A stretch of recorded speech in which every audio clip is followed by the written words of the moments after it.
বাংলাদেশ থেকে যে সকল স্টুডেন্টরা দেশের বাহিরে পড়তে যাবেন তাদের প্রত্যেকেরই কিন্তু সার্টিফিকেট, ট্রান্সক্রিপ্ট এগুলো কিন্তু সত্যায়ন করার প্রয়োজন পড়ে। এই কাজের জন্য আগে কিন্তু বোর্ডে দৌড়াদৌড়ি করতে হতো, বিভিন্ন প্রতিষ্ঠানে দৌড়াদৌড়ি করতে হতো।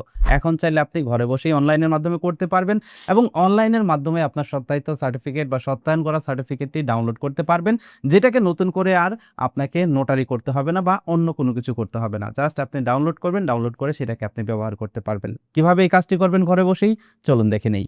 এর জন্য আপনি যেটা করবেন, একটি ব্রাউজার ওপেন করবেন। ব্রাউজার ওপেন করার পর ইউআরএল বারে আপনি টাইপ করবেন মাই গভ লিখে বা MyGov লিখে সার্চ করলেই দেখতে পারবেন সবার উপরেই MyGov এর এই ওয়েবসাইটটি চলে আসবে mygov.bd।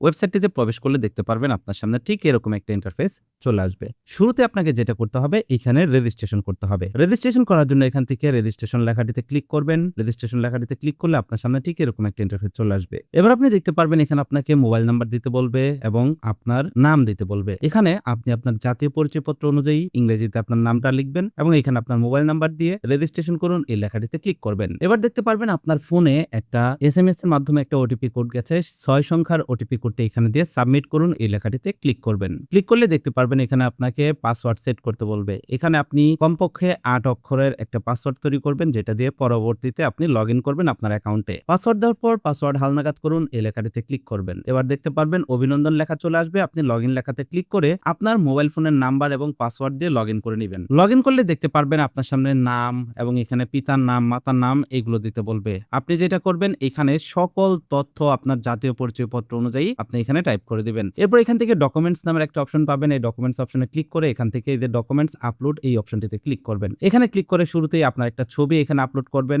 তারপরে এখান থেকে আপনার SSC বা সর্বশেষ শিক্ষাগত যোগ্যতার সনদ আপলোড করবেন। তারপর আপনার জাতীয় পরিচয়পত্র, পাসপোর্ট এগুলো আপনি এখানে আপলোড করে দিবেন। তাহলে আপনার অ্যাকাউন্টের তথ্য এবং প্রোফাইলের তথ্যগুলো ভেরিফাই হবে খুব দ্রুত এবং বিভিন্ন কাজেই কিন্তু এই ডকুমেন্টগুলো আপনার প্রয়োজন পড়বে। এবার দেখুন আমার একটা প্রোফাইল আগে থেকে এখানে তৈরি করা ছিল, তাই আমি আমার প্রোফাইল দিয়ে আপনাদেরকে দেখাচ্ছি। দেখুন এখান থেকে আমি মাইগভ অপশনে চলে গেলাম। মাইগভে আসার পর আপনি একটু নিচের দিকে গেলেই দেখতে পারবেন এইখানে একটা অপশন আছে বিদেশগামী নাগরিকদের সার্টিফিকেট সত্যায়ন। আপনি এই অপশনটিতে ক্লিক করবেন। এখানে ক্লিক করলে দেখতে পারবেন শুধুমাত্র সার্টিফিকেট সত্যায়ন না, এখানে অনেকগুলো ডকুমেন্ট রয়েছে যেগুলো আপনি করতে পারবেন। যেমন দেখুন অবিবাহিত সনদপত্র সত্যায়নের জন্য আবেদন, বীমা ও বাণিজ্যিক সনদপত্র সত্যায়নের জন্য আবেদন, সম্পত্তির হিসাব সত্যায়নের জন্য আবেদন এবং দেখুন এখানে লেখা আছে বিদেশগামী শিক্ষার্থীদের SSC সার্টিফিকেট, মূল সাময়িক এবং একাডেমিক ট্রান্সক্রিপ্ট সত্যায়নের আবেদন। একইভাবে HSCরও লেখা আছে। তো আমাদের যেহেতু এই দুটো দরকার, আমি এই দুটো করে আপনাদেরকে দেখাচ্ছি। এর জন্য এখান থেকে এই যে বিদেশগামী শিক্ষার্থীদের SSC স্কুল সার্টিফিকেটের যে সত্যায়নের আবেদন সেটা আমি আপনাদেরকে করে দেখাচ্ছি। এর জন্য এখানে এই অপশনটিতে ক্লিক করলাম। ক্লিক করলে দেখতে পাচ্ছেন এখানে SSC সার্টিফিকেটের ট্রান্সক্রিপ্টের কপি এরকম লেখা আসছে। প্রয়োজনীয় কাগজপত্রের ভিতরে আপনার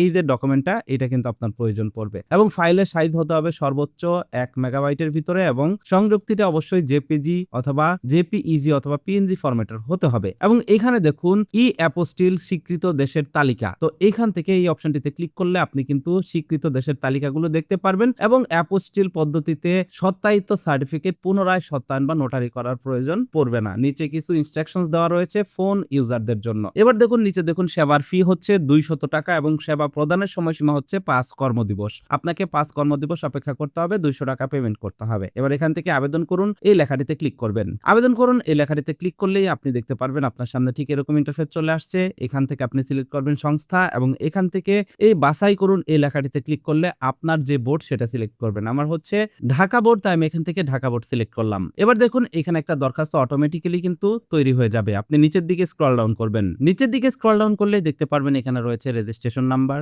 এখানে আপনার SSC রেজিস্ট্রেশন নাম্বার দিবেন, রুল নাম্বার দিবেন। এখান থেকে আপনার জেন্ডার সিলেক্ট করবেন। এখান থেকে পাশের সন সিলেক্ট করবেন। শিক্ষা বোর্ডের জায়গা থেকে আপনি এখানে শিক্ষা বোর্ড সিলেক্ট করে দিবেন। এরপর এখানে পরীক্ষার নাম অটোমেটিক্যালি দেওয়া থাকবে। আপনার জন্ম নিবন্ধন কার্ড, যদি আইডি কার্ড না থাকে তাহলে জন্ম নিবন্ধনের নাম্বার এখানে দিয়ে দিবেন। GPA এখানে দিয়ে দিবেন, আপনার ইমেল অ্যাড্রেস দিবেন, পাসপোর্টের নাম্বারটা এখানে দিয়ে দিবেন যদি থাকে এবং সত্যায়নের জন্য ডকুমেন্ট নির্বাচন করুন এই জায়গাটিতে। যদি আপনি শুধুমাত্র সার্টিফিকেট করতে চান তাহলে সার্টিফিকেট সিলেক্ট করবেন, আর যদি সার্টিফিকেট এবং ট্রান্সক্রিপ্ট দুইটাই করতে চান তাহলে দুইটাতেই টিক মার্ক দিবেন। এবং আপনি যদি এখান থেকে দুইটাতেই টিক মার্ক দেন তাহলে আপনার কিন্তু মোট টাকার পরিমাণও বেড়ে যাবে। একটা থাকলে 200 টাকা, দুইটা থাকলে 400 টাকা এবং নিচে দেখতে পারবেন তারিখ রয়েছে। এবার দেখুন এখানে নিচে সংযুক্তির অপশনের ভিতরে দেখুন এখানে আছে সার্টিফিকেট। তো আপনি আপনার এসএসসির সার্টিফিকেটটাকে আগে থেকে স্ক্যান করে আপনার কম্পিউটার অথবা মোবাইল যেটাতে দিয়ে আপনি আবেদন করবেন সেটাতে রেখে দিবেন। তো আমি সকল তথ্য দিয়ে দিয়েছি এবং এখানে ফাইলও আপলোড করে দিয়েছি। দেখুন এখানে আমি ফাইলের জায়গায় আমার এসএসসি সার্টিফিকেটটাকে এখানে আপলোড করে দিয়েছি। এবার এখান থেকে জাস্ট পেমেন্ট করুন এই লেখাটিতে ক্লিক করবেন। পেমেন্ট করুন লেখাটিতে ক্লিক করলে দেখতে পারবেন এখানে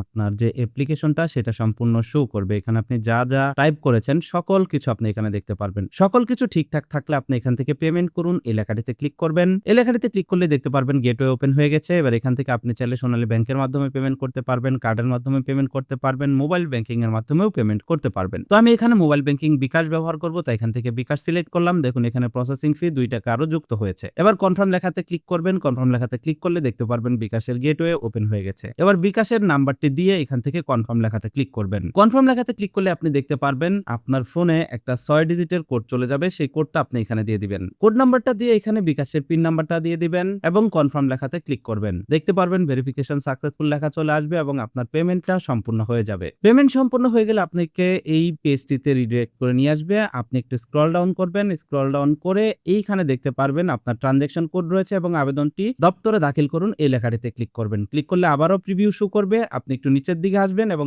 এইখান থেকে আবেদনটি দপ্তরে দাখিল করুন এই লেখাটিতে আবারও ক্লিক করে দিবেন। ক্লিক করলে দেখতে পারবেন বিদেশগামী শিক্ষার্থীদের এসএসসি সার্টিফিকেট মূল এবং সাময়িক একাডেমিক ট্রান্সক্রিপ্ট সত্যায়নের আবেদন। এখানে ট্র্যাকিং নাম্বার দেওয়া হয়েছে একটা এবং আবেদন গৃহীত হয়েছে এরকম লেখা চলে আসছে। এবার আপনি অপেক্ষা করবেন। অপেক্ষা করলেই দেখতে পারবেন কিছুদিনের ভিতরেই এখানে আবেদনটা গৃহীত হয়ে যাবে এবং এইখান থেকেই আপনি কিন্তু ডাউনলোড করে নিতে পারবেন আপনার সত্যায়িত সার্টিফিকেটটি। এখন যদি আপনার আবেদনটি ট্র্যাক করার প্রয়োজন পড়ে, আবেদনের অবস্থা দেখার প্রয়োজন পড়ে, তাহলে আপনি এখান থেকে ড্যাশবোর্ডে চলে আসবেন এবং ড্যাশবোর্ড থেকে আবেদনের অবস্থা এই অপশনটিতে ক্লিক করবেন এবং এখানে ট্র্যাকিং নাম্বারটা দিয়ে দিবেন। ট্র্যাকিং নাম্বার দিয়ে অনুসন্ধান লেখাতে ক্লিক করলে আপনি দেখতে পারবেন আপনার আবেদনের বর্তমান অবস্থাটা কি। আমার এখানে আবেদনটা মাত্র গৃহীত হয়েছে, কার্যক্রম চলমান এই অপশনটিতে আসবে। তারপর এখান থেকে নিষ্পন্ন যখন হয়ে যাবে তখন কিন্তু আমি আমার সত্যায়িত সার্টিফিকেটটা কিন্তু পেয়ে যাব। তো এটাই হলো প্রসেস। এই প্রসেসের মাধ্যমে আপনি কিন্তু আপনার সার্টিফিকেট সত্যায়ন করতে পারবেন। যদি আপনি একজন বিদেশগামী স্টুডেন্ট থাকেন তাহলে কিন্তু এই প্রসেসটা ফলো করতে পারেন, একদম ঝামেলাহীন। ঘরে বসে মাত্র 200 টাকা খরচ করে আপনি কিন্তু এই কাজটা করতে পারবেন। ভিডিওটা কেমন লাগলো কমেন্ট করে জানাবেন, ভালো লাগলে বন্ধুদের মাঝে শেয়ার করবেন। That's it for now, take care, bye by.